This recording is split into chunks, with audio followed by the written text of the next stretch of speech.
गांव में एक गरीब परिवार रहता था। उनका एकमात्र बेटा था जिसका नाम रामू था। रामू की माँ ने उसे बड़ा करते हुए देखा था, उम्मीदों से भरी नज़रों से।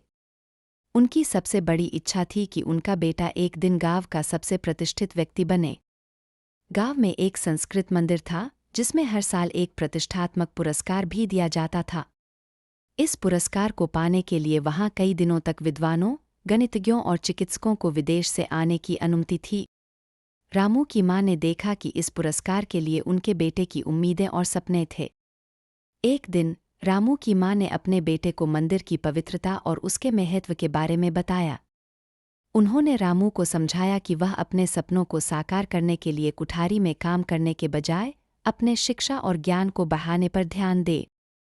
रामू ने अपनी माँ की बात सुनी और उसके उपदेशों को अपनाया। उसने रोज़ाना पढ़ाई में मेहनत की, अपने विद्यालयीन कार्यों में उत्कृष्टता दिखाई और अपने लक्ष्य की दिशा में तेज़ी से आगे बढ़ा। उसकी नियति और परिश्रम ने उसे उसके सपने की ओर बढ़ने में मदद की। 4 साल बाद रामू ने विद्यालय से सबसे अच्छे अंकों के साथ अपनी मैट्रिमोनी की नई पुरस्कार जीती।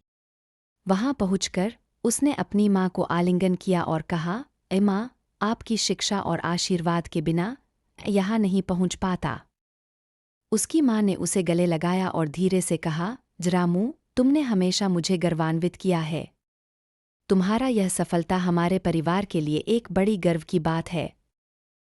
इस कहानी से सीखने वाला सबक है कि सपनों को साकार करने के लिए शिक्षा और परिश्रम की महत्वपूर्ण भूमिका होती है। गरीबी के बावजूद रामू ने अपनी माँ की सलाह को माना और उसने अपने जीवन में सफलता प्राप्त की।